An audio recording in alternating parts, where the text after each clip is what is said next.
PBS Kids. October is here, so get in the spirit. Well, it is Halloween. PBS Kids is celebrating the spookiest time of the year. Bring on the spooky.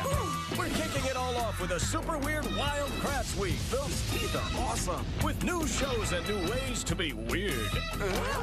Then look out for even more spooky fun all the way up to Halloween. It all starts with Weird Kratts Week, Monday, October 22nd on PBS Kids or anytime at pbskids.org.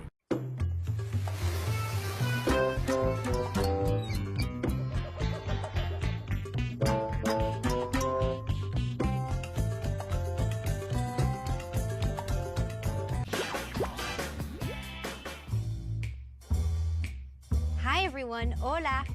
Wow, what are you guys doing? We're trying to figure out who took this carrot. Un misterio, a mystery. Well, do you have any clues? Well, we found some burr. That's a good clue. I found these tiny muddy footprints. Look, they lead over there. Hey, look, this is Hooper's favorite book. I think I know who took the carrots. It was Hooper. Hi, guys. Great job. You solved the mystery. You were able to put together all of the clues to figure out who took the carrot. What is that sound?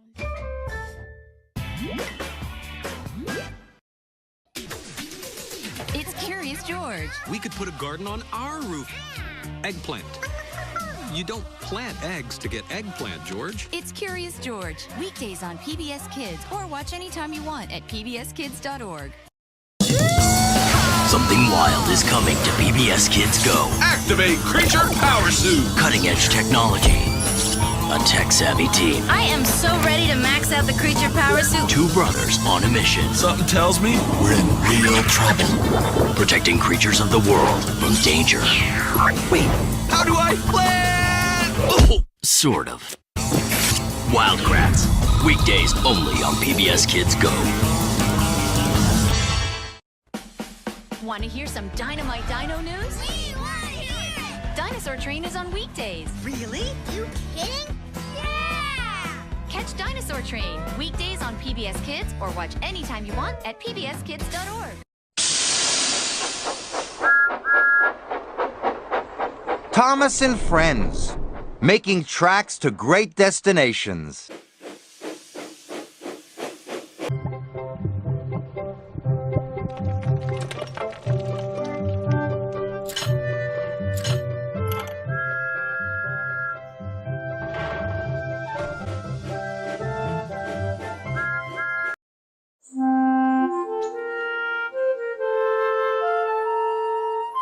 Dear Christopher, here is your friend Thomas the Tank Engine.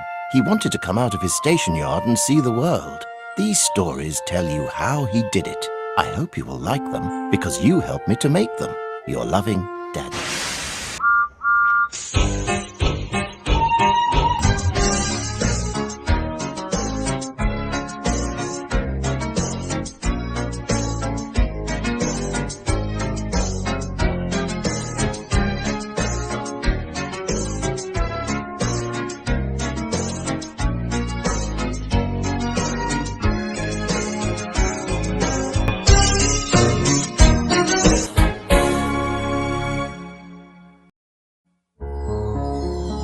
The island of Sodor is surrounded by beautiful blue sea. It has fields of green and sandy yellow beaches. There are rivers, streams, and lots of trees where the birds sing. There are windmills and a coal mine and docks where visitors to the island arrive. The island also has lots and lots of railway lines. Who's that puffing down the track? It's Thomas. Hello, Thomas. Hello, everybody. Welcome to the island of Sodor.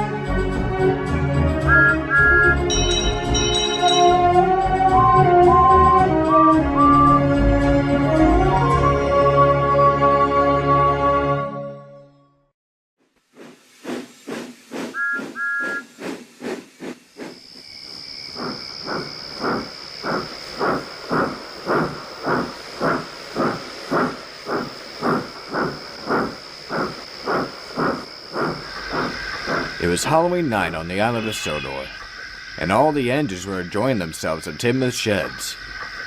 They were chatting with each other and telling stories about ghosts. Poor Percy was frightened by some of Edward's stories, but his friend Thomas was there to cheer him up. But while all the engines were back at their sheds, Duck was taking a good string to Tinmouth. It was meant for an engine from the mainland, but he broke down on his way to Vickerstown, and the train got delayed. But things got worse.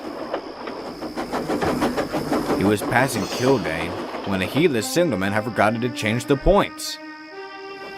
Duck was soon going down towards the scrapyards instead.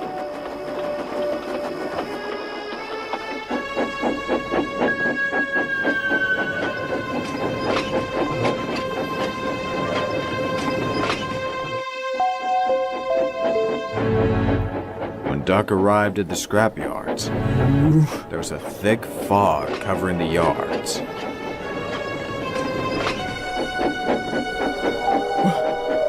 What? Everything seemed eerie. Duck could hear squeaks and many unsettling sounds from all over the place. And pieces of scrap create shapes that make Duck's firebox shiver.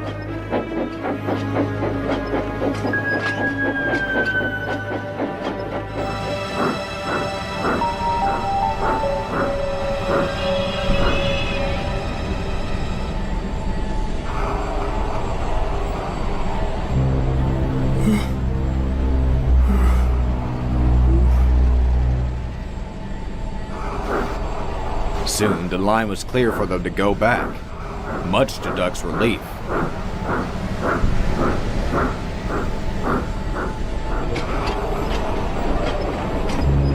They soon reversed and puffed back to the junction.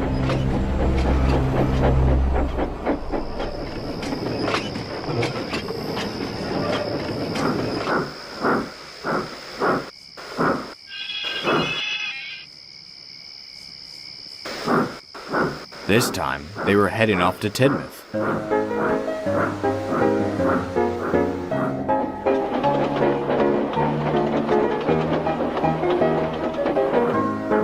When they arrived, Duck left his trucks in the siding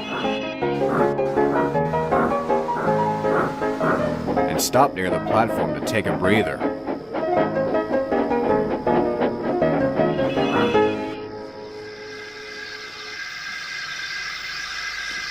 all was quiet. And only the owls could be heard.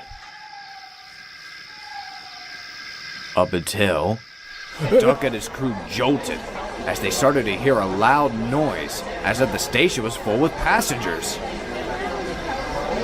The engine's eyes looked left and right, but no one was there, despite all the noise around them.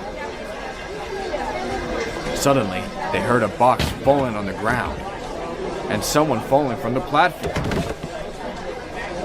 Duck began to shake in fear as a woman began to scream, and a whistle sounded nearby. Duck was frozen as a faceless engine rocketed by.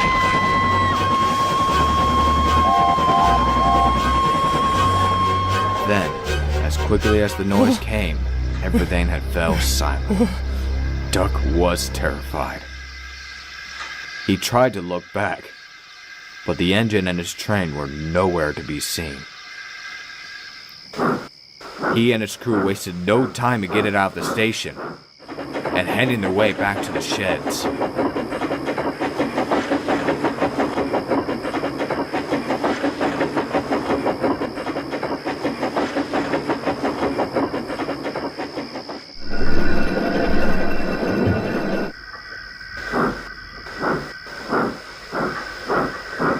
As he puffed in, not a word was spoken to any of the engines. He just backed into his empty berth, leaving the engines quite puzzled. All the engines would fall asleep, all except Duck, who could still hear the woman screaming on repeat, all in his boiler.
The island of Sodor is home to lots of Thomas's friends.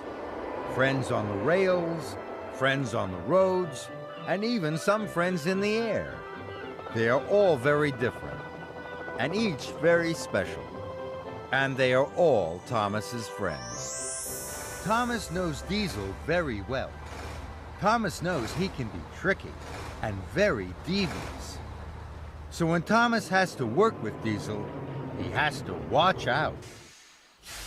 One Halloween night, Sir Topham Hatt told Thomas and Diesel to collect flower cars from the mill. Diesel was delighted. Now he could play lots of tricks on Thomas. Boo! Oh! When they chuffed past the forest, Diesel made spooky noises. Ooh. When they huffed past an old mine, Diesel said he could hear a ghost engine.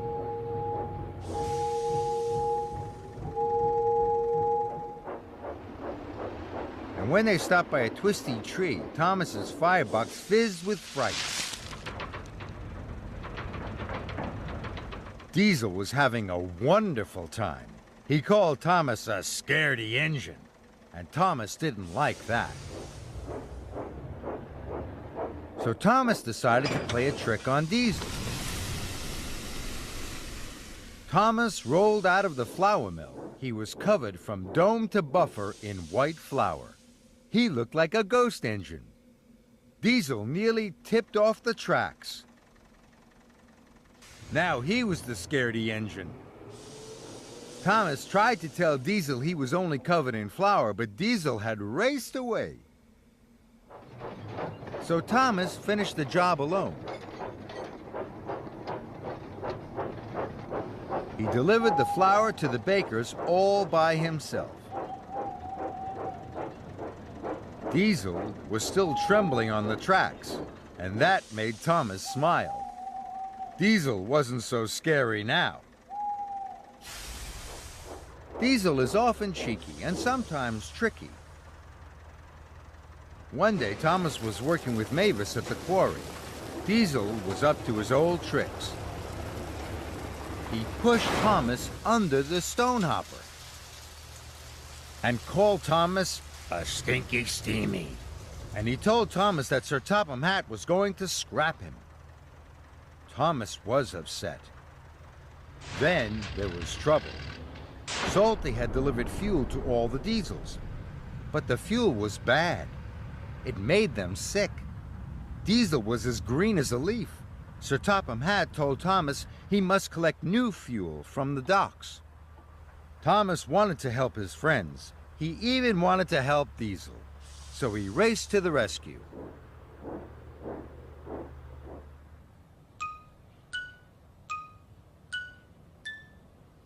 He chuffed and he puffed all over the island, delivering new fuel to the Diesels. At last, he huffed to the quarry. Diesel's engine was filled with the new fuel. He felt as good as new. He even smiled at Thomas. Diesel may be tricky, and he may be devious, but he knows that Thomas is a very special engine, and Thomas knows that even Diesel can be a very special friend.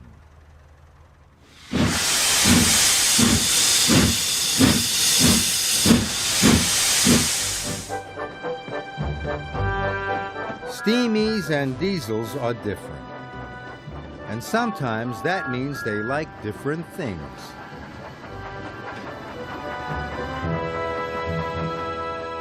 Here are Thomas and Mavis. Thomas needs some more fuel to keep him puffing. What fuel does Thomas need? That's right, coal. Thomas is a steam engine, and steam engines run on coal. What about Mavis? Does she run on coal too? No, Mavis is a diesel engine, and diesel engines run on diesel oil. So Thomas likes coal, and Mavis likes diesel oil. When Thomas puffs into a tunnel, what does he do? That's right, he blows his whistle. Thomas is a steam engine, and steam engines have whistles. What about Mavis? Does she have a whistle? No, Mavis is a diesel engine, and diesel engines have horns. Thomas likes his whistle, and Mavis likes her horn. Thomas is shunting freight cars. Mavis is shunting freight cars too. Steamies and diesels may be different, but sometimes they both like the same things.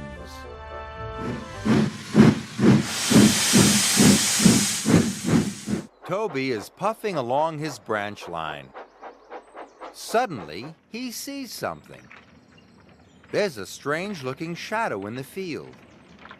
Toby wonders what it is. Can you guess? This shadow is long and it has 4 long arms. The 4 long arms are going slowly round in a circle. Can you guess what it is? That's right. It's a windmill. There's another shadow on the side of Farmer McColl's barn. Toby wonders what it is.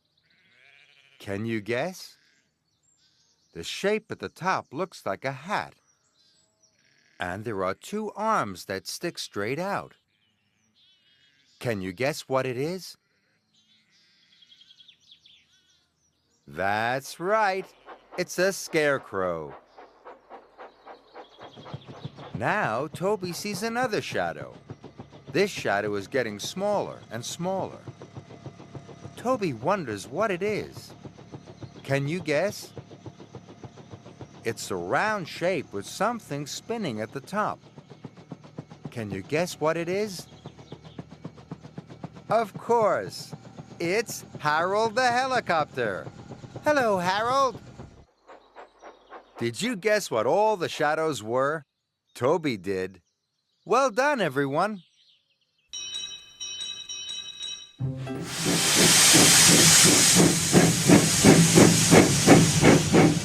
Sometimes when Thomas is thinking, he puffs out a cloud of steam. Look carefully at the shape Thomas makes with his steam. Thomas is thinking about one of his friends. Whose shape is that? This friend has a long tail at the back. And what are these on top? They're rotor blades. Thomas is thinking about Harold the helicopter. Now Thomas is thinking again. What shape is his steam making this time? Thomas is thinking about a person. Whose shape is that? They've got a round body, and they're wearing a kind of hat. Who wears a top hat? Sir Topham Hatt. Thomas is thinking about Sir Topham Hatt. Thomas is thinking again. What shape will his steam make this time? Thomas is thinking about a place. What place is this shape? It has a curved roof and lots of arches. Of course. Thomas is thinking about his favorite place. Home. It's Tidmouth Sheds. Well done, Thomas.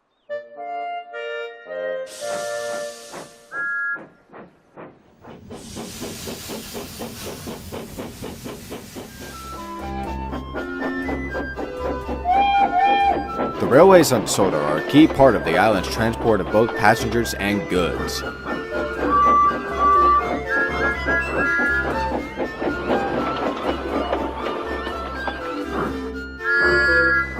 No matter if it's a hot summer day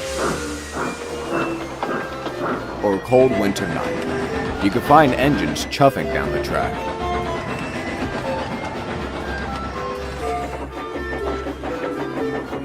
The daytime offers the engines some light, but the nights can be darker than cold. To help with that, engines that run during the night wear electric lamps on their lamp irons, with their according head codes.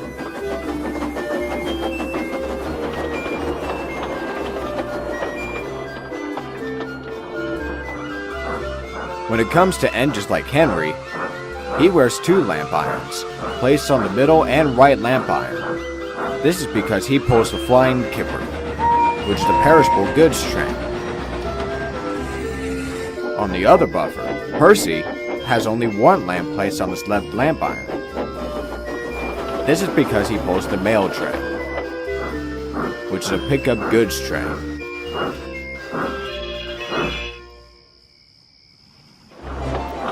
One day, a special order arrived, and the Fat Controller was waiting as Thomas puffed in. Be careful now, Thomas. Only 1 truck, sir? What's in it? Some really useful things, you'll see. The Fat Controller climbed up to the truck and took something out. Shiny brand new lamps. The engines were surprised and fascinated. But sir, what's wrong with the ones we have currently? Well, Edward, they're starting to show their age and breaking down. This is why I ordered a new lot of them to replace the older ones. Now these workmen will unload them so you can all go back to your jobs. The Fat Controller left, and soon did the engines as well, leaving the workmen to do their job. Alright boys, we gotta be careful with these. But as soon as he spoke, one of the workmen tripped on the gravel and fell down, sending one of the lamps flying. The lamp hit the ground, but seemed to be in good condition. The other workmen sighed with relief, while some nearby trucks began laughing uncontrollably.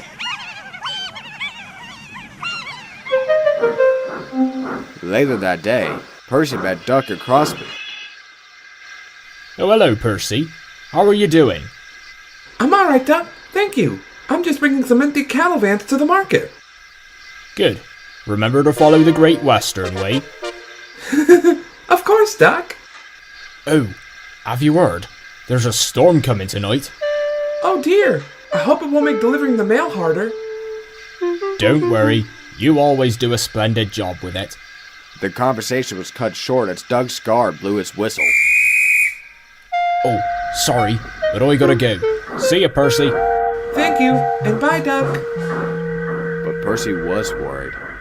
Not about the storm itself, but about the mail possibly getting ruined by the rain.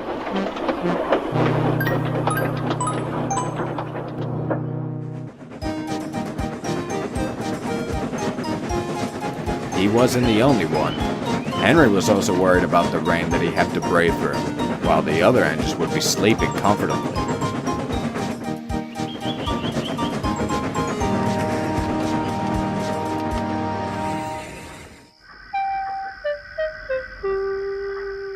When the night came, Henry was set up first with his 2 lamps before he departed for Nafford Harbor.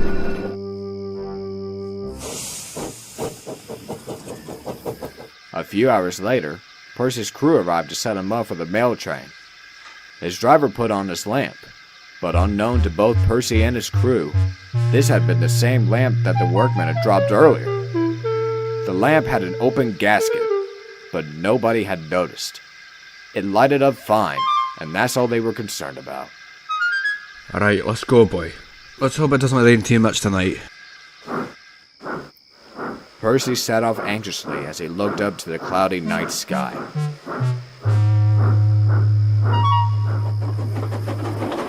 The night was going pretty well. Percy was right on time as usual, and no delays were in sight.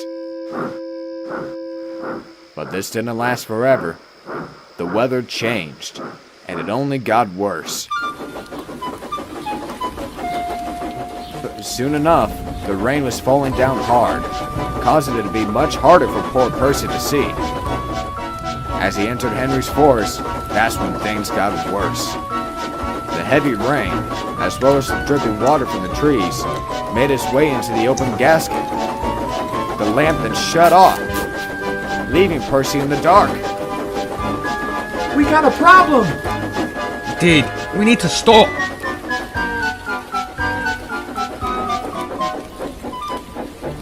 Percy and his crew slowed down as they braked to a halt.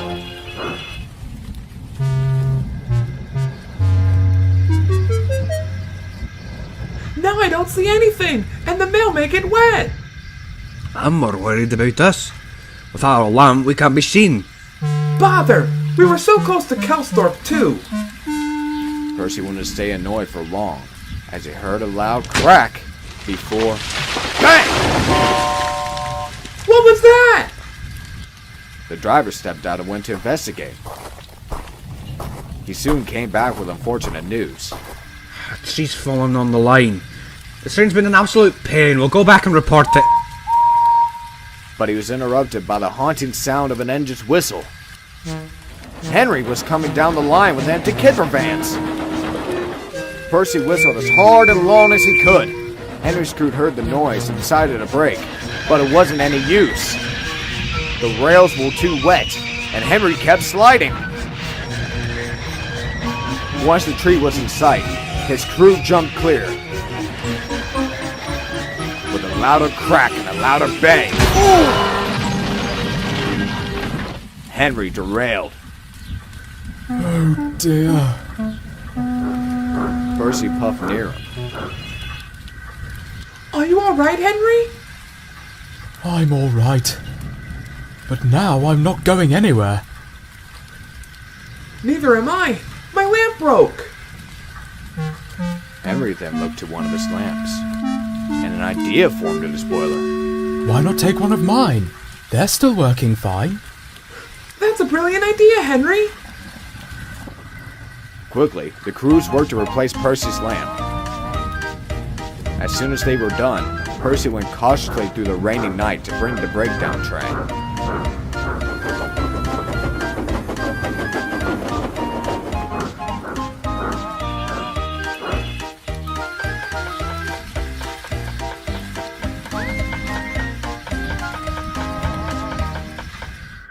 A few hours later, the tree was moved off the line, and Henry was back on the rails.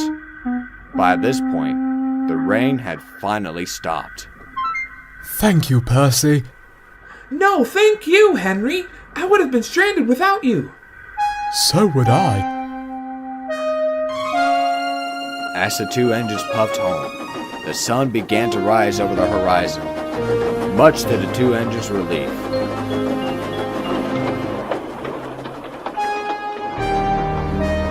They could rest easy knowing that the sun was one light that would never go out on them.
Halloween, PBS Kids is celebrating the spookiest time of the year. Bring on the spooky! We're kicking it all off with a super weird Wild Kratts Week. Those teeth are awesome, with new shows and new ways to be weird. Then look out for even more spooky fun all the way up to Halloween. It all starts with Weird Kratts Week, Monday, October 22nd on PBS Kids or anytime at pbskids.org.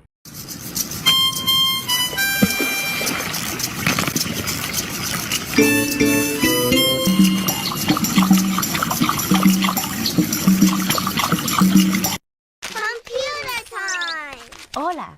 It's time to play Dash's Secret Treasure game at pbskids.org. I can't wait to play. Take it away, Dash. Hi there, Dash here.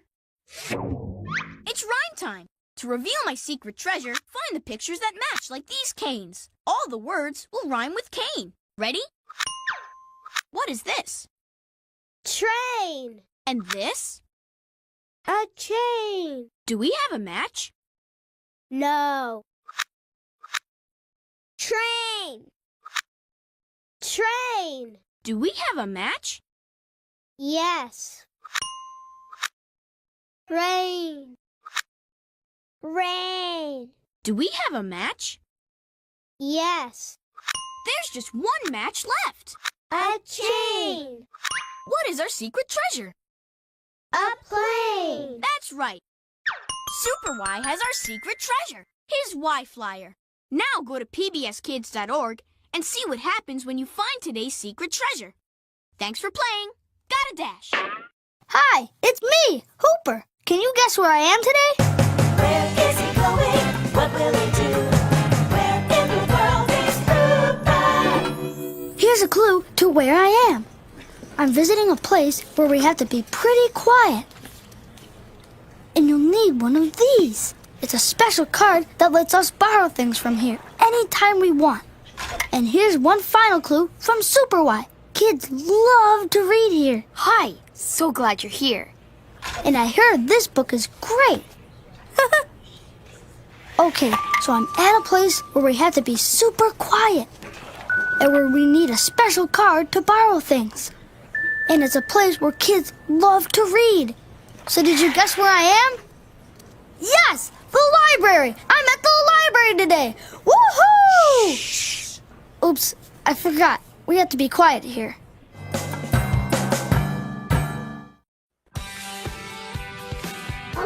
What's the matter? We just can't get enough of Martha Speaks. I understand. Once it's translated, it seems so obvious. Martha Speaks, weekdays on PBS Kids or watch anytime you want at pbskids.org.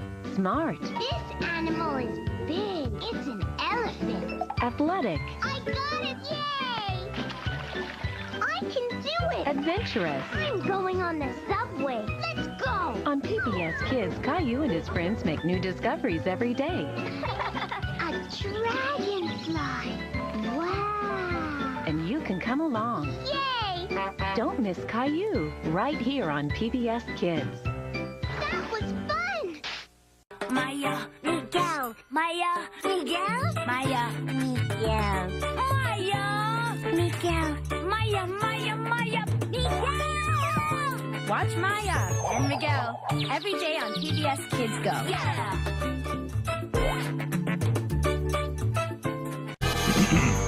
Define. To state the meaning of a word or phrase. Duo. Two of something. A pair. Defining duo. Word Girl and Captain Huggy Face.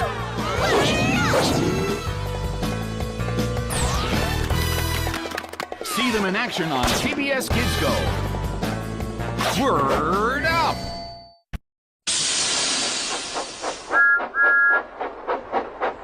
Thomas and Friends, making tracks to great destinations.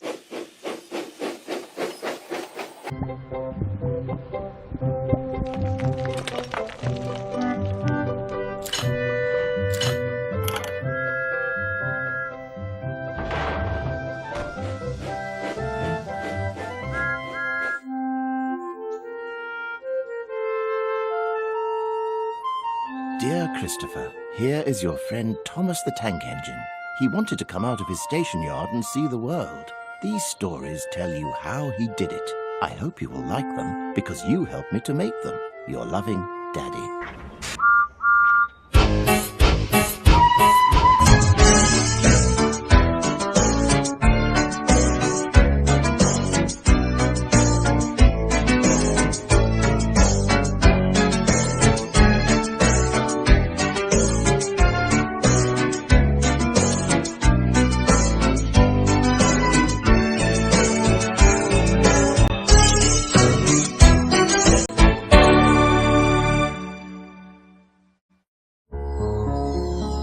The island of Sodor is surrounded by beautiful blue sea. It has fields of green and sandy yellow beaches. There are rivers, streams, and lots of trees where the birds sing.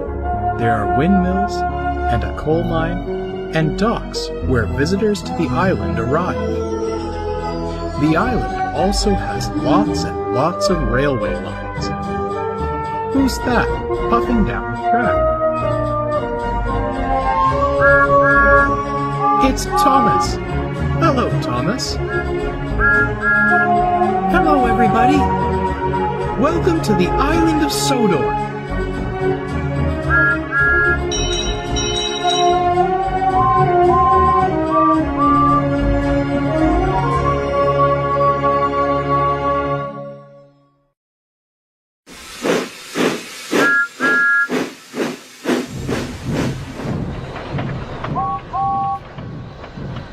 One day, Gordon was resting in a siding. He was feeling unwell and complained to the other engines. "Oh, I get so out of breath," he groaned. "But no one cares. They just tell me to have a rest. It's disgraceful." "You should ask the Fat Controller to give you tanks and a bunker," teased Thomas. "That'll make you feel better. We tank engines never get out of breath, you know." It was lucky for Thomas that Gordon really didn't have the energy to reply. That evening, the men checked Gordon all over. But they couldn't make him better. "You need new tubes, Gordon," they said. "You'll have to go to the works to have them fitted." While Gordon was away, the Fat Controller chose Henry to pull the express. Henry was delighted. He loved having a chance to go flying down the line.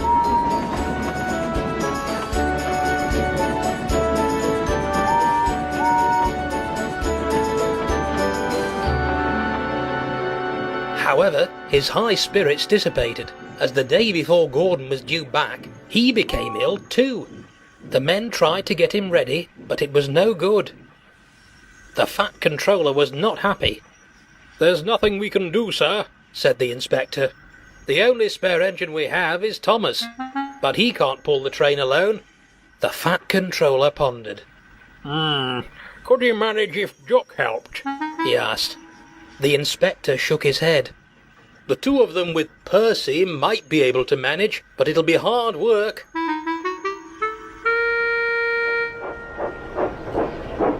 And so it was arranged. The three tank engines were coupled together. Percy in the front, Duck behind him, and Thomas in front of the coaches. The passengers climbed into the coaches, and before long the guard's whistle blew. It was time to be off. Come on, fussed Percy importantly. We're doing it, puffed Duck. Pull harder, Thomas grumbled to the others. The cavalcade moved slowly out of the station, and before long they were travelling along the main line.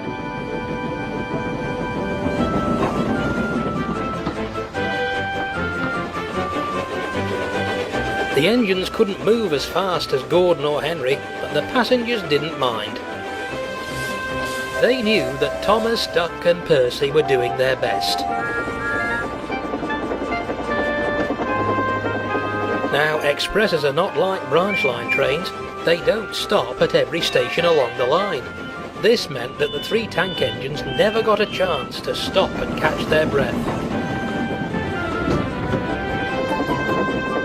Soon, the engines began to feel tired. And there, just ahead of them, stood Gordon's Hill.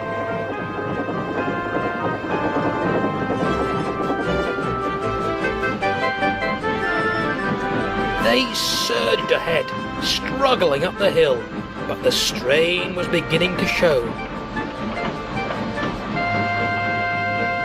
At last, they crossed over the top and began coasting down the other side. Oh, that was a near thing, sighed Thomas. I'm glad we didn't stick there. Gordon wouldn't have let us hear the end of it. But he'd spoken too soon, as the ordeal had proved too much for poor Percy. His driver blew his whistle to warn the others, and the train came to a halt.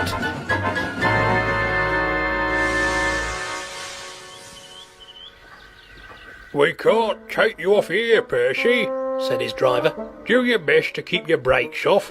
It's not much further to the workstation. This made the journey much harder for the other 2 engines, but they struggled on.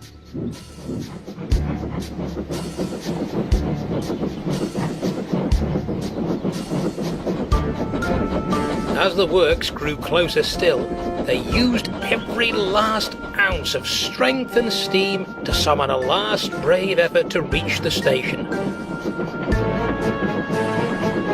Nearly there, panted Duck. We can make it, wheezed Thomas. Poor Percy had no steam left to say anything. At last, the workstation pulled into view. They were on the final approach when Duck found that he simply could go no further. Thomas couldn't pull the heavy coaches and push Duck and Percy all on his own, so the cavalcade came to a stop, with the workstation right in front of them. There, watching nearby, was Gordon, staring in disbelief at what he'd just seen. The Fat Controller had been on the train, and he came to tell the engines how happy he was with them. You all did very well to get this far, he said, and I'm very proud of you. You shall have a long rest, and when you come back to the yards, I shall have the men give you new coats of paint. Duck, Percy and Thomas were uncoupled from the train and moved off to a siding, while a diesel was called in to take the express. As the tank engines moved away wearily, Gordon looked at Thomas and winked. He didn't need to say anything. Thomas knew exactly what he meant.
The island of Sodor is a wonderful place.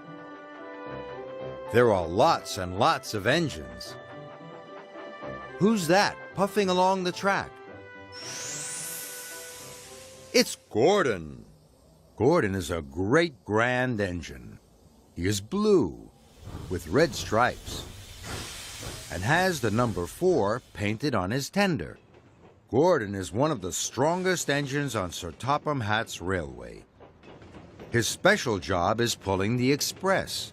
Strongest and best, cleanest and fastest and pulls the express.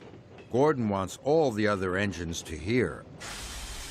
But one day, Gordon heard something that he hoped none of the other engines could hear. His engine was squeaking. Gordon didn't feel like the most important engine on Sodor anymore. Diesel teased him at the docks. He said Gordon would be sent to the scrapyard. Gordon believed him. Gordon had a special. He had to take children to the docks to catch their boat. Gordon found out that the slower he went, the less he squeaked. So Gordon went slower and slower. Sir Topham Hatt was on board. He wanted to know why the fastest engine on the railway was going so slowly. This made Gordon very unhappy. So Gordon decided it didn't matter if he was going to be scrapped. He would make his last journey the fastest he had ever puffed. Gordon's pistons pumped and his boiler bubbled. He squeaked, rattled, and rolled into the docks. But Gordon didn't mind. The children were on time for their boat. And Sir Topham Hatt didn't scrap Gordon. He sent them to the repair yard. Gordon was very happy. Gordon knew he was an important engine, and Gordon likes to feel important. One day, Sir Topham Hatt told Gordon that if he pulled the express across the island and back again, on time, he would set a new record. Gordon was excited. Gordon saw how sick Henry was. Gordon didn't feel important anymore. And he didn't feel happy. He felt bad. Gordon will be there to help. That's why it feels good to be Gordon.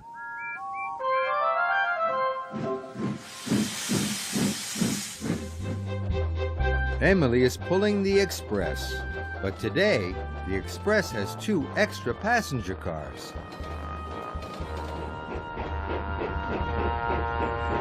Emily finds it hard to puff up Gordon's hill. Emily is stuck.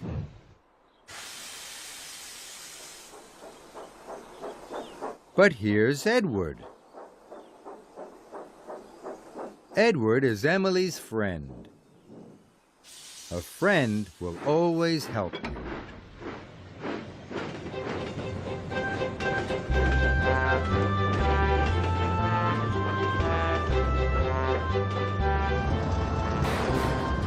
Mavis is shunting freight cars at the quarry. Freight cars can be troublesome. Shunting all these cars will take Mavis a long time. But here's Bill and Ben. Bill and Ben are Mavis's friends. A friend will always help you.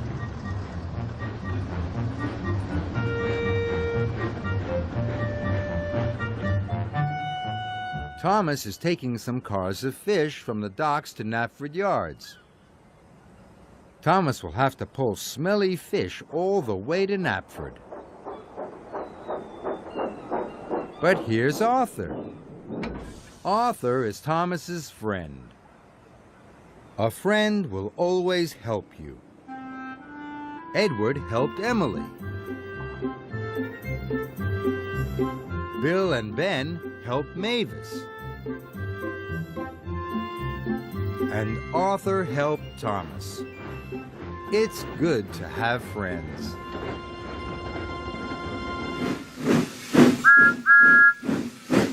Emily, Percy, and Thomas are about to set off from Tidmouth Sheds. Each one of them is going to a surprise destination. There's the washdown, the coal hopper, and the water tower. Let's find out where they are going. Percy leaves first. He steams along his track, rounds lots of corners. It's very twisty. Where do you think it's going to take him? It looks like Percy is going to the water tower. Surprise! Well done, Percy. Who's next? Emily. Where will Emily be going? Emily twists in and out, around and about. Can you see where she's going yet? It looks like the coal hopper. Surprise!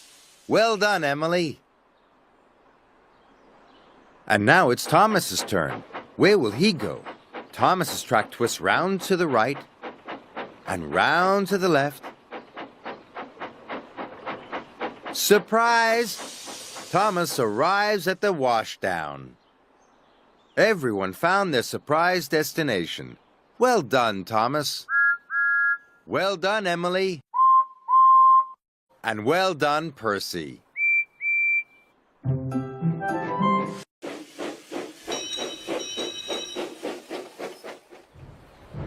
Emily's favorite place on the whole of Sodor is Bluff's Cove. Hello, Emily. There are lots of things that make this Emily's favorite place. She likes being outside in the sun. She likes to see the seagulls in their nests on the cliffs. And she likes to see the fishing boats with their pretty colored sails. Are all of those things at Bluff's Cove today? What about the sun? There it is, up in the sky. Now what about seagulls in their nests? There they are, on the cliffs. There's another thing that Emily likes about Bluff's Cove. Fishing boats. There they are, bobbing in the water. The sun, seagulls in their nests, and fishing boats with colorful sails. These are the things that make Bluff's Cove Emily's favorite place.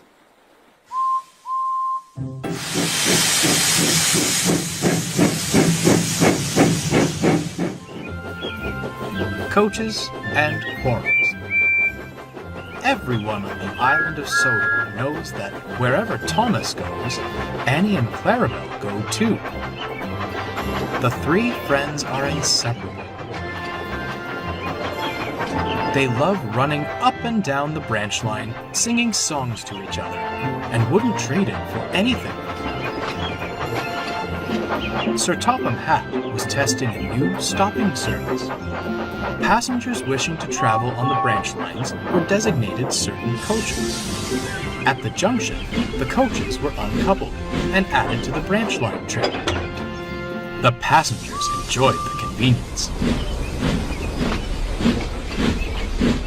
Thomas, meanwhile, enjoyed the attention. It's only natural the fat controller would give me more responsibility, he boasted to Henry one day. Given how well I run the branch line, I'm surprised he didn't do it sooner. You do know he's running the same service on Edwards Branch, don't you? Asked Henry. Thomas wasn't listening. He coupled his coaches to Annie and Clarabelle and hurried away. Do come along, we shan't be late. Do come along, we shan't be late, he sang. We're coming along, we're coming along. We're coming along, we're coming along, Annie and Clarabelle answered. The other coaches remembered Thomas from his days as station pilot. Soon, they were telling him all about their journeys along the main line. Annie and Clarabelle wanted to sing more songs, but Thomas was too enthralled in the other coaches to notice. Later, Thomas shunted the coaches to the carriage shed, then stopped for a rest. As he slept, Annie and Clarabelle conversed. "Why don't we have any stories to tell?" Annie wondered. "We do," replied Clarabelle. "Only, they're all about Thomas. Going fishing." "Losing our guard?" Annie. "Racing Bertie," finished Clarabelle. "Wonderful stories, mind you, but—" "Oh, we were merely along for the ride," Annie sighed. "It would be nice to go on the main line again," smiled Clarabelle. "Who knows what we'd see nowadays?" At that moment, Thomas awoke. "So, I'm not good enough anymore, is that it? What nonsense! You're not fit for the main line nowadays." "We're quite fit, thank you. Besides, it would be nice to go with the other engines. Perhaps they wouldn't ignore us." Thomas was shocked. Well, fine, he huffed. "I'll just take other coaches." And that was how it was. The next day, Annie and Clarabelle were added to James's stopping service, and Thomas used 2 of the old coaches. They said nothing to each other as they left the junction.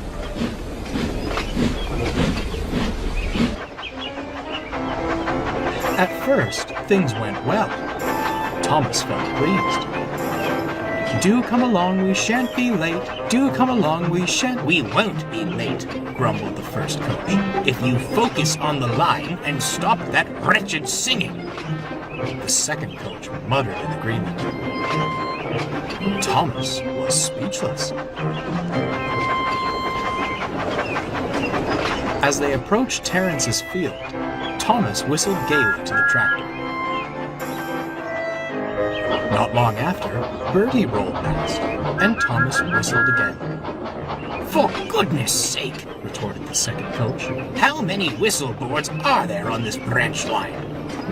"I was only saying hello," Thomas cried. "No time for those sorts of pleasantries on the main line. Not when there's a timetable to keep to." Thomas's heart sank. This wasn't what he'd expected at all.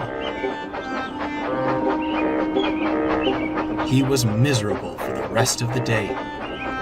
He didn't want to admit it, but he missed Annie and Clarabelle dreadfully.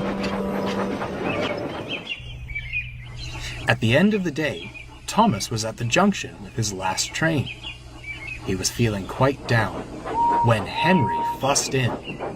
"Well, Thomas," he fumed, "you wanted more responsibility? Be a responsible engine then, and take these coaches back." Thomas looked up. At the rear of Henry's train were Annie and Clarabelle. "Silly things haven't stopped singing all day. Do come along or you'll be late.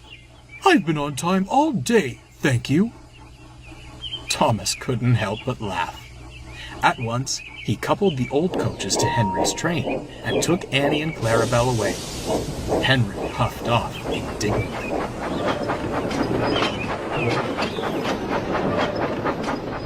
"I'm sorry, you two," said Thomas sadly. "I shouldn't have been so rude. My day has been—" "Dreadful," interrupted Annie sadly. "Ours too." "We missed you dearly," added Clarabelle. "Those mainline engines treated us awfully. Some adventure that was." "Disgraceful," huffed Thomas. "They should be so lucky to have you on their trains." The 3 friends stopped. Then they laughed. It was good to be together again.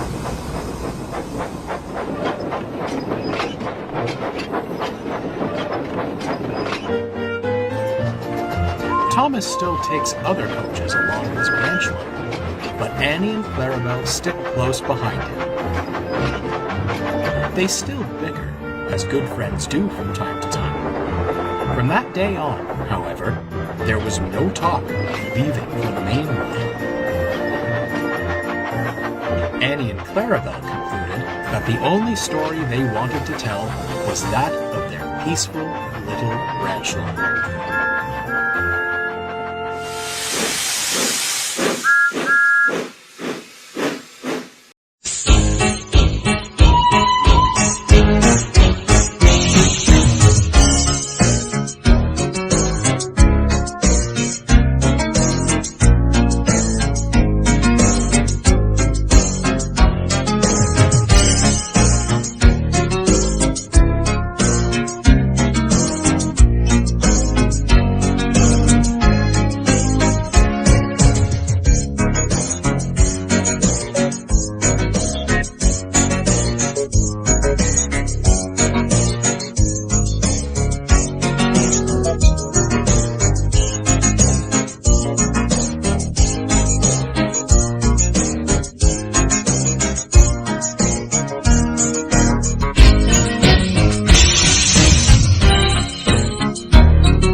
PBS Kids.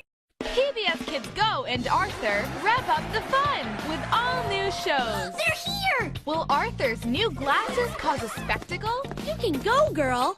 Yeah! Has DW met her match? She started it! Will Buster crack the case of the missing butler? Aha! All this and more. All new Arthur. What fun!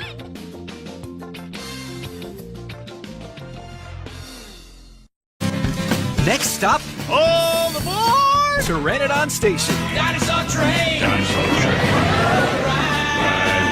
Ride. We're here! The Dinosaur Train is next on PBS Kids.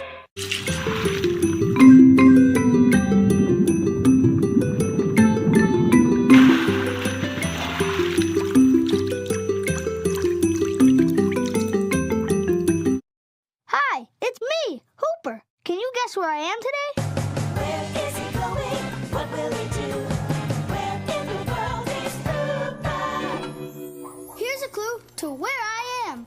I'm at a place where people bring their pets, but it's not the park. And here's another hint. When animals are sick or hurt, people bring them to this place. And now for my final clue from Martha Speaks. The examination is really simple. Ready, Martha? Ready? Great clue! This place has a special type of doctor. Okay, now let's go over the clues. I'm at a place where there are lots of animals. And sometimes these animals are sick. And there's a special kind of doctor here who helps them. So can you guess where I am? Yes, a veterinarian's office.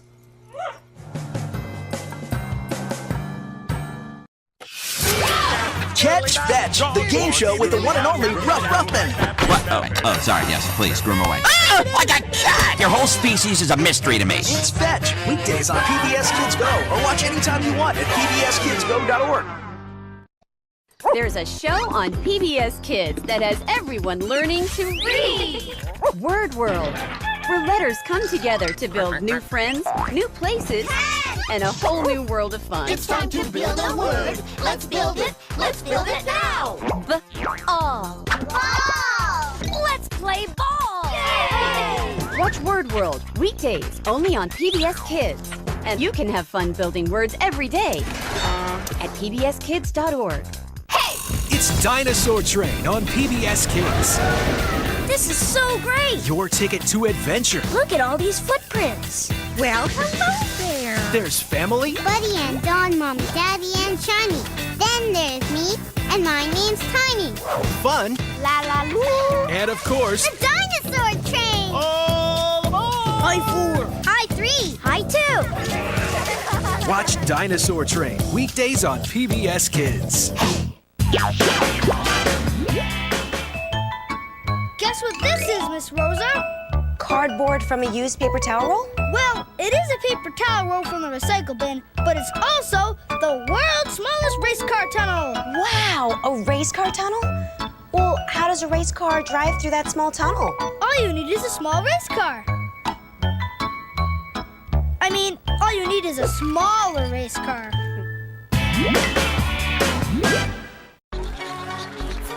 Every week, That's me. Martha Speaks is proof positive. Do we love llamas, people? There's nothing like a talking dog. Hello.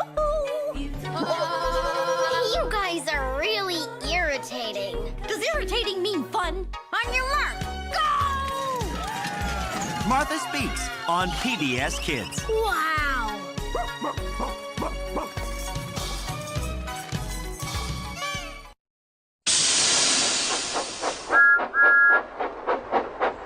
Thomas and Friends, making tracks to great destinations.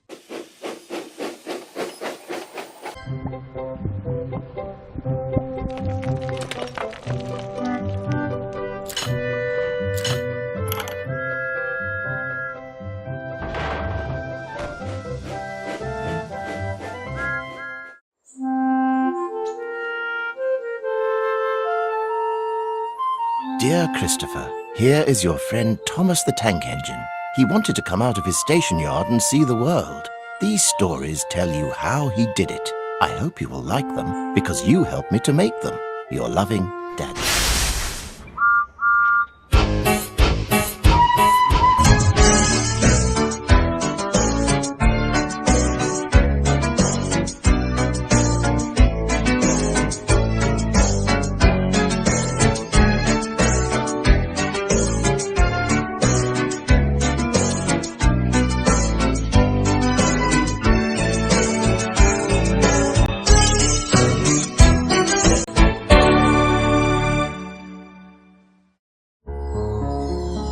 The island of Sodor is surrounded by beautiful blue sea. It has fields of green and sandy yellow beaches. There are rivers, streams, and lots of trees where the birds sing. There are windmills and a coal mine and docks where visitors to the island arrive. The island also has lots and lots of railway lines. Who's that puffing down the track? It's Thomas. Hello, Thomas. hello, everybody. Welcome to the island of Sodor.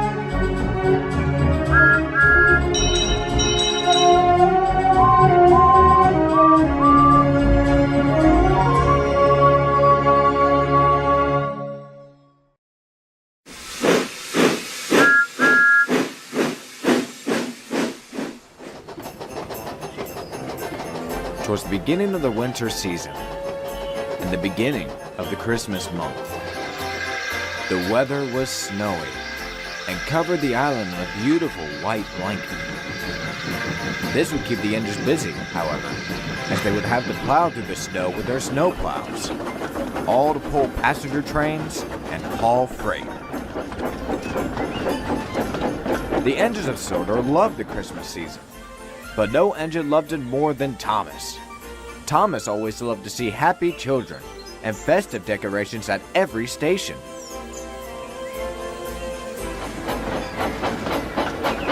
What he especially loved was that he got to see the Kindly family, especially Mrs. Kindly. He still remembered the time Mrs. Kindly saved him from a mudslide at a tunnel near her home.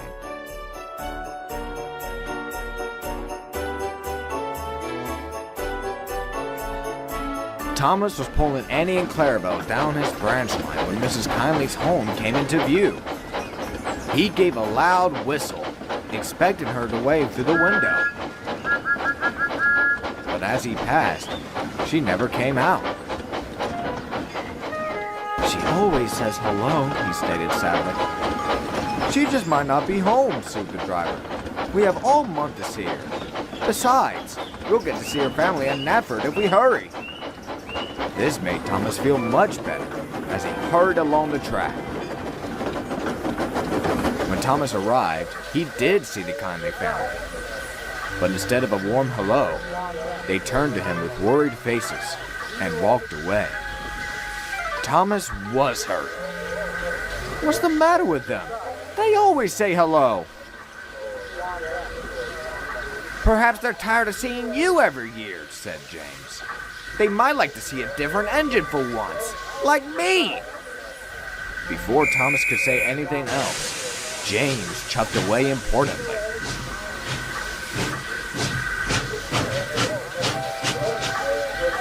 As Thomas left the station, he felt very upset.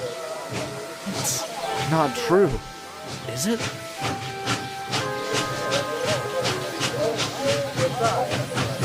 When Thomas was at the yards in Farquhar, all he could think about was what James had said. He became more and more hurt at the thought as it lingered in his funnel. Stupid James! He doesn't know what he's talking about. They love me! Mrs. Kindly loves me! Thomas was soon so distracted that he wasn't watching what he was doing. Soon enough, there was a loud crash. Thomas snapped out of his thoughts to find that he had derailed some trucks by accident. Oh, dear, sighed Thomas. Oh, dear indeed, said a stern voice. It was Sir Topham Hatt. What happened, Thomas? You hadn't been this careless in a long time. Thomas looked to his buffers before explaining everything. Sir Topham Hatt then let out a huge sigh. I will speak to James later, but that isn't the reason they aren't talking to you. He then took off his hat. A sad frown was on his face. Thomas, Mrs. Kindly is gone. The atmosphere changed. Gone to where, sir? Thomas asked softly. A better place. It happened while she was asleep. She went peacefully. Her family didn't want to say anything to you. They didn't have the heart to. I'm sorry, Thomas. I really, truly am. Thomas had gone incredibly silent. Looking down to his buffers, he tried to hide his tears. The days after felt cold and lonely for poor Thomas. James did apologize to Thomas, but Thomas didn't say anything in return. Thomas didn't feel excited for Christmas anymore. All he could think about was his memories with Mrs. Kindly.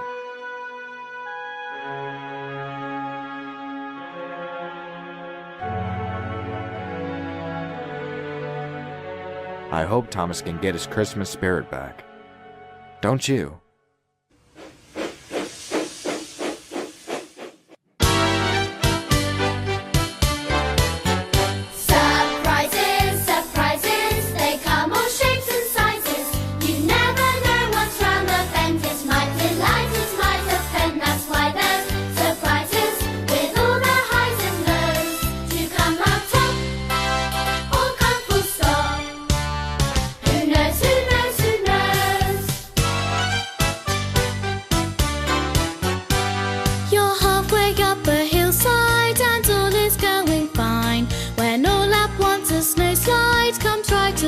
the line. You think you're really done for, but help is on its way. You'd be surprised how often that someone saves the day. Surprises, surprises, they come all shapes and sizes. You never know what's round the bend. It's my delight, it's my defend. That's why there's surprises with all their highs and lows. Do you come out top or come full stop? Who knows, who knows, who knows? Surprises, surprises, they come all shapes and sizes.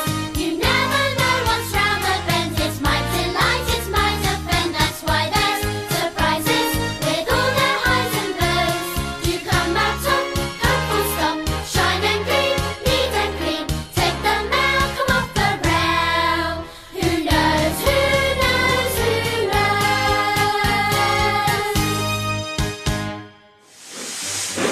The island of Sodor is home to lots of Thomas's friends. Friends on the rails, friends on the roads, and even some friends in the air.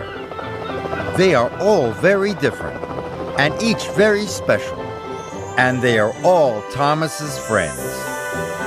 Thomas has two friends who don't run on the rails: Jeremy the plane and Harold the helicopter.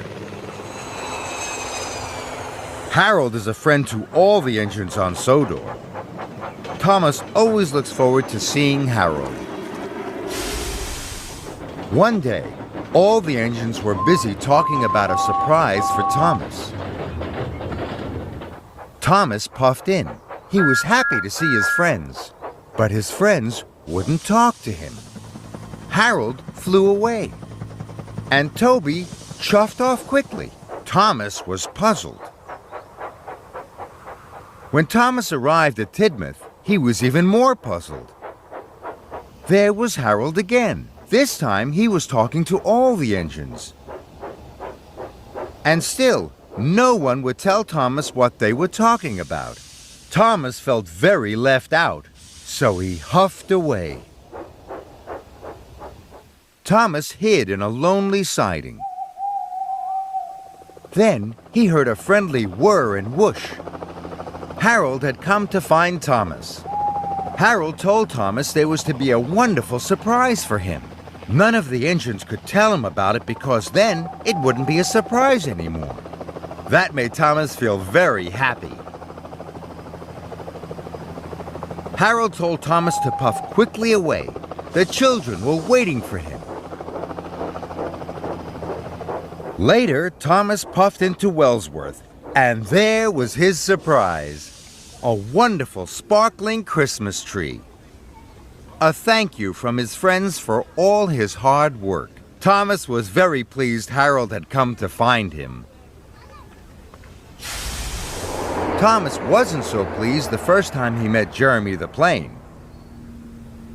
It was the day of the Sodor summer picnic. Thomas was excited. He had come to collect children from the airport and take them to the picnic. Then Thomas met Jeremy.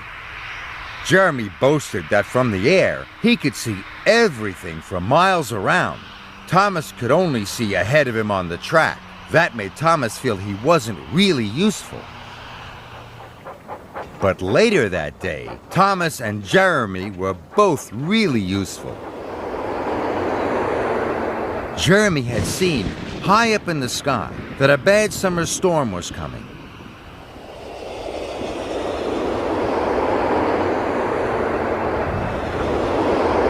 He told Thomas that the children's picnic would be ruined. Jeremy couldn't land near the picnic to warn Sir Topham Hatt. But Thomas knew what to do. He would steam back to the children as fast as he could. He arrived at the picnic just in time. The children climbed on board, and no one got wet. Now Thomas always looks out for his friends in the air. He knows they can see things he can't, and that sometimes they can travel faster. But wherever they are, and whatever they're doing, they always help each other, because that's what good friends do.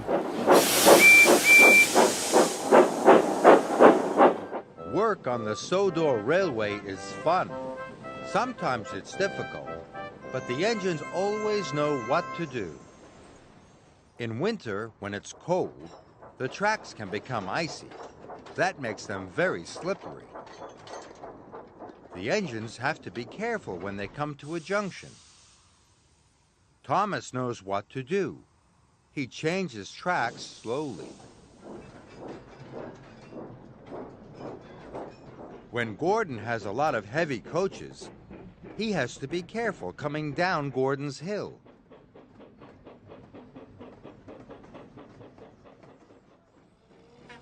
And when he sees Bertie the bus at the crossing, Gordon has to stop. Gordon knows what to do. He applies his brakes gently so that his passengers aren't bumped about. When Percy pulls the mail train, it can sometimes get very foggy. But Percy knows what to do. He asks his driver to light his lamp so that he can see the track ahead and deliver the mail on time.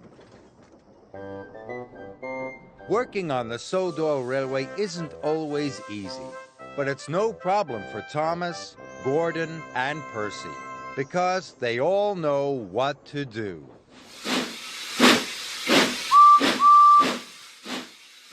Thomas is arriving at his favorite station. But today, Thomas knows that something about the station has changed. Can you help Thomas find out what it is? Take a look. What's new about the station today? Is it the benches? No, the benches aren't new. The benches were at the station yesterday. What else could be new at the station? What about those posters? No, the posters aren't new. The posters were at the station yesterday. Thomas is sure something has changed. What else could be new? What about those hanging baskets?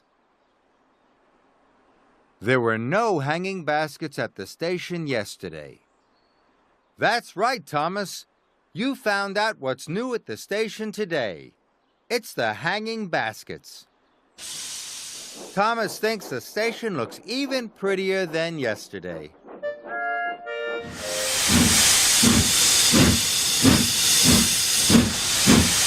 Thomas, Toby, and Percy are taking some children to their favorite place today.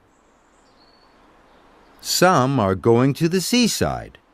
Some are going to a picnic in the forest. And some of them are going to the ice skating rink. The children have made special flags for their trips. Can you guess who's going where? Here's Thomas. Thomas's children have painted a picture of ice skates on their flag. Where do you think Thomas is taking them? To the seaside? No, you don't need ice skates at the seaside. How about the ice skating rink? Yes, the children in Thomas's car will definitely need ice skates. Now they have arrived at their favorite place, the ice skating rink. Here's Toby. Toby's children have painted a picture of a bucket and spade on their flag. Can you guess where Toby is taking them? Do you think he's going to a picnic in the forest? No, you don't take buckets and spades to the forest. What about the seaside? Yes, the children in Toby's car will need buckets and spades. Now they can build sandcastles at their favorite place, the seaside. Only Percy is left. His children have painted a picture of baskets full of food on their flag.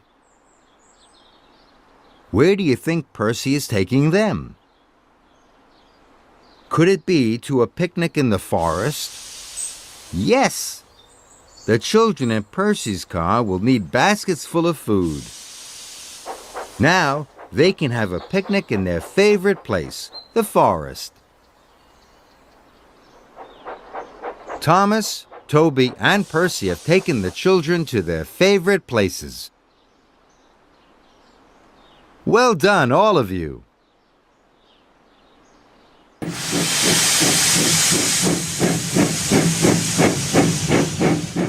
Christmas Eve had arrived on Sodor, and all the engines were preparing for the festive holiday. All except Thomas, who stayed in his shed while the other engines had went to a Christmas party at Knapford. He sat there by himself. No driver, no fireman, nothing around him but himself and his thoughts. Christmas isn't the same without Mrs. Kindly, he thought to himself. It wouldn't be right to celebrate it when she's gone.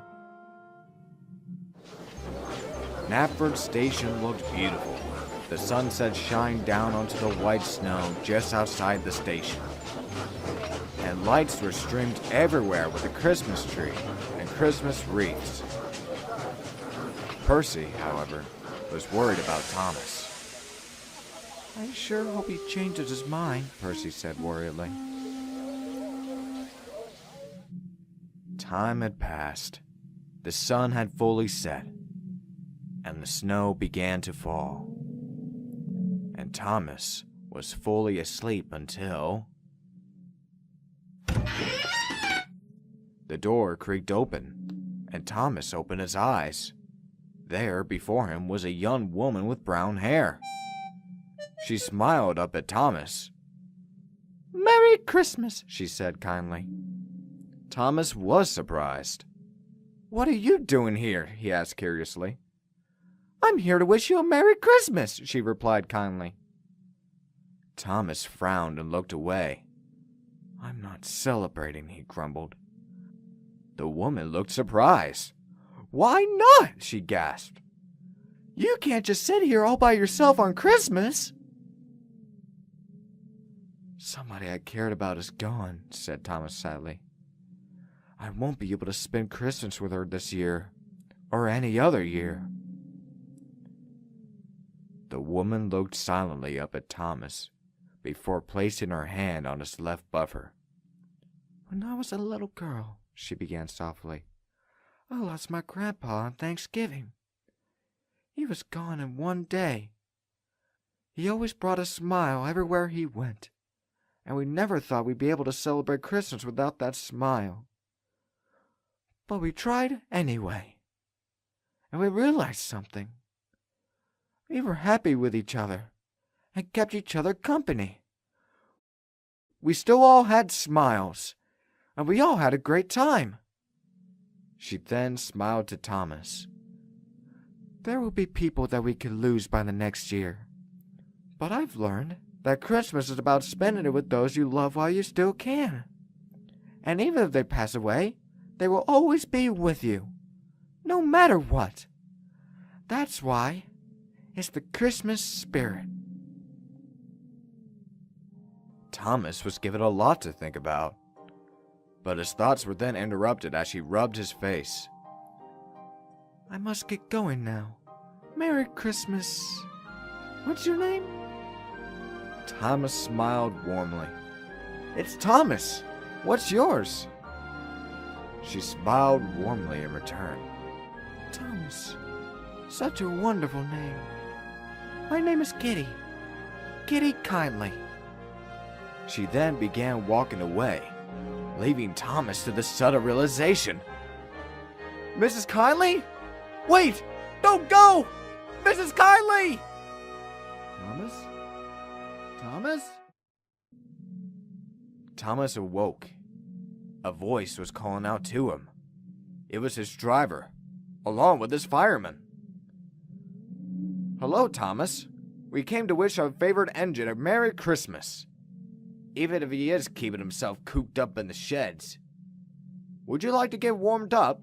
It's cold out here." Thomas didn't respond for a moment, remaining silent before looking to his driver. "Driver, it's not too late for the Christmas party, is it?"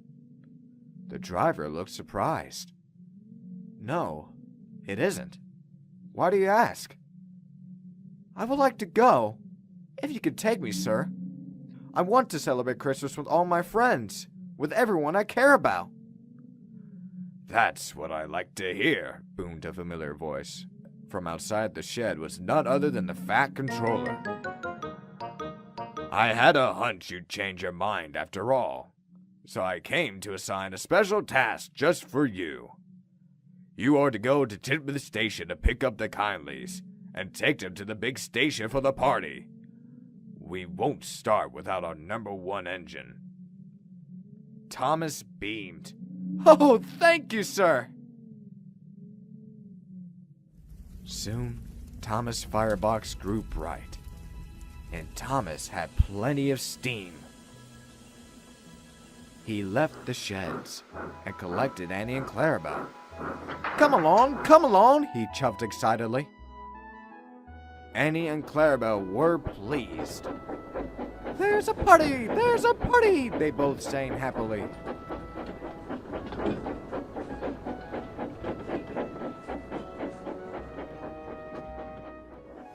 Thomas was greeted by the Kindleys at Titmuth Station. They were very happy to see their favorite tank engine. They boarded the coaches, and they were soon off to Knapford.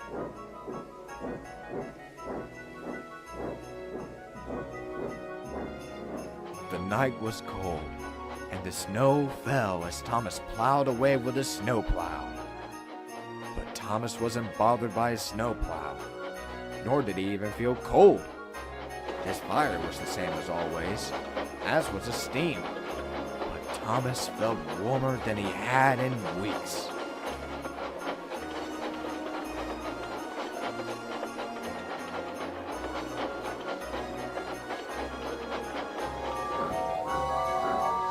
Everyone cheered when they saw Thomas arrive at the platform with the Kindleys.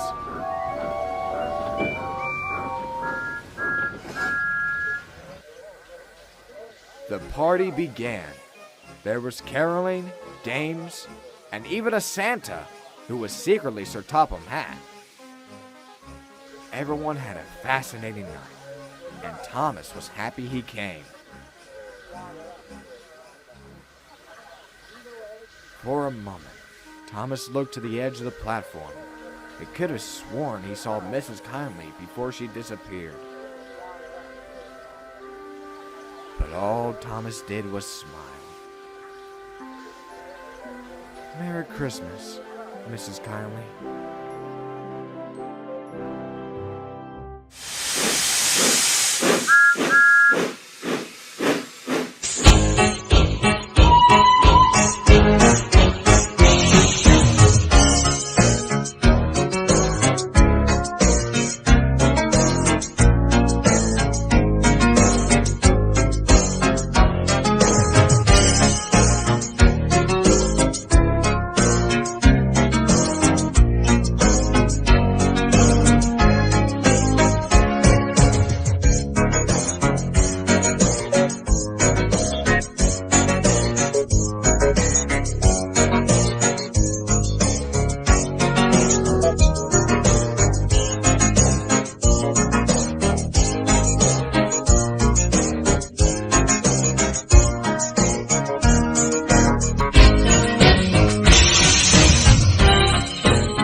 PBS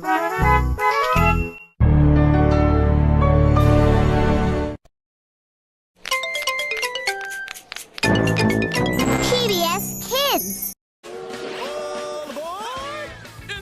Adventure time! Join the adventure with all your PBS Kids pals. Doesn't that sound great? Weekdays on PBS Kids or anytime you want at pbskids.org.